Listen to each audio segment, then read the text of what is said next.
Bien, como última parte de los números racionales tenemos problemas, pero ahora problemas con ecuaciones. Entonces vamos a ver los ejemplos, ¿sí? Primero, para plantear una ecuación hay que traducir el problema al lenguaje simbólico. Entonces, tenemos la diferencia entre el cuádruple de un número y 6/25 es igual al cuadrado de 8/5. ¿Cuál es el número? Entonces, tenemos la diferencia. Cuando hablamos de diferencia, hablamos de menos. Por lo tanto, ponemos acá un menos, ¿sí? Tenemos el cuádruple de un número. El cuádruple de un número es 4 por x, porque el número no sabemos cuál es. Entonces, 4x. 6/25, ¿sí? Dice, y 6/25. 6/25 va a estar del otro lado del menos, ¿sí? Porque estamos hablando de la resta entre el cuádruple de un número y 6/25. Entonces lo pasamos a fracción. Y ahora dice que es igual, entonces ponemos literalmente el igual, y nos queda el cuadrado de 8/5. Entonces 8/5 elevado al cuadrado. Entonces una vez que tenemos planteado eso, vamos a resolver. Lo primero que vamos a hacer es efectuar el cuadrado de 8/5, que es 64/25, y ahora vamos a pasar ese 6/25 que resta, ahora lo tenemos positivo en el miembro derecho, ¿sí? Todo esto recuerden que es por propiedad uniforme.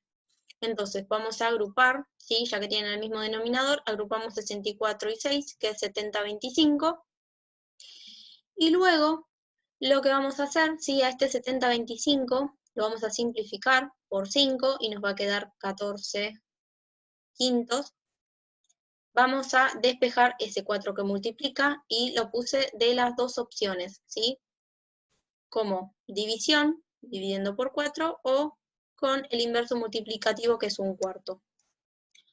Por lo tanto, me va a quedar, de cualquiera de los dos caminos, me va a quedar 14/20, que lo vamos a simplificar por 2 y me da que x es igual a 7 décimos. ¿Termina ahí? No, hay que contestar lo que nos preguntaron.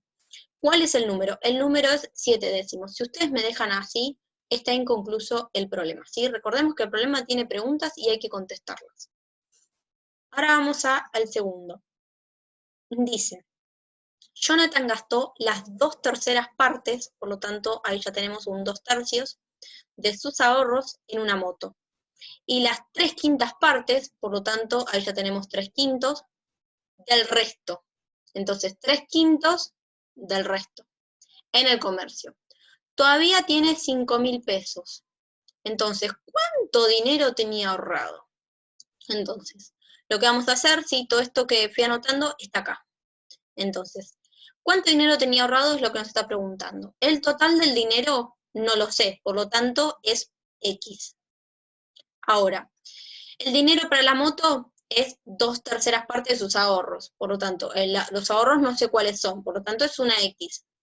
De esa X, de sus ahorros, tengo 2/3, por lo tanto voy a multiplicar a esa X por 2/3. Y ahora, el dinero para el comercio, ¿sí? Son 3/5 partes del resto. Entonces, ¿cómo es que voy a calcular el resto? Si yo tengo, ¿sí? Un entero, que son todos mis ahorros, y voy a gastar 2/3 en la moto, esta resta me va a dar 1/3. 1/3 es el resto, por lo tanto, voy a gastar 3/5 partes del resto, por lo tanto, a ese resto, ¿sí? Que es X, ¿sí? Recordemos que los ahorros no los sé, yo voy a gastar 2/3 X en la moto, me va a dar 1/3 X. Entonces, a ese 1/3 X que está acá, voy a gastar 3/5 partes del resto, por lo tanto lo voy a multiplicar por 3/5, ¿sí? Lo podemos poner acá o lo pueden poner acá atrás. Recordemos que es conmutativa la multiplicación, así que lo podemos poner de cualquiera de los dos lados. Así que tenemos el dinero para el comercio es 3/5 del resto, el resto era 1/3, ¿sí? Entonces, lo que vamos a hacer es que como todavía le quedaron 5.000 pesos, vamos a plantear todo. X es el total de los ahorros que no lo sabemos, por lo tanto lo vamos a poner en el miembro izquierdo, ¿sí? X es el total. Y en el miembro derecho vamos a poner cada una de las cosas que gasto. También pueden hacerlo al revés, ¿sí? En el primer miembro ponen todos los gastos y en el segundo ponen solo la X. Es igual. Entonces, lo que gasto fueron 2/3 X y después tengo lo del comercio que es 1/3 por 3/5 X, ¿sí? Ven que acá yo cambié de lugar y es exactamente lo mismo, ¿sí? En vez de poner 3/5 por 1/3, puse 1/3 por 3/5, porque es lo mismo, ¿sí? Y ahora le voy a sumar 5.000 pesos, que es todavía la plata que le quedó.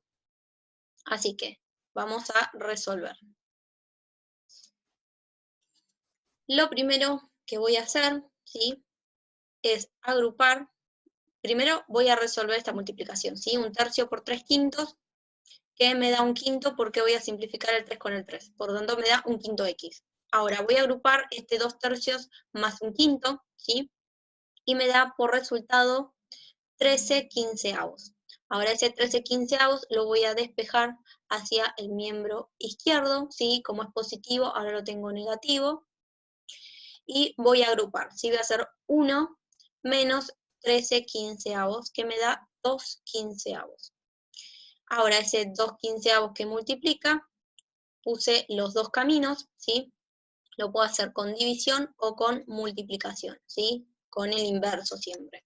Entonces, vamos a llegar a la conclusión de que nos va a quedar 2.500 por 15. ¿Por qué? Porque yo puedo simplificar el 5.000 con el 2, ¿sí? Y que me quede 2.500. Recordemos que en la división de fracciones voy a tener, me va a quedar entonces 2.500 por 15, ¿sí? Que me va a dar 37.500 pesos. O puedo simplificar acá 5.000 con 2 y me queda 2.500 por 15, ¿sí? Me queda exactamente lo mismo. Me queda que X es igual a 37.500. Entonces, ¿cuánto tenía ahorrado Jonathan? Jonathan tenía ahorrado 37.500 pesos. Recordemos nuevamente de contestar todas las preguntas que se hacen, si no, el problema no está resuelto, ¿sí?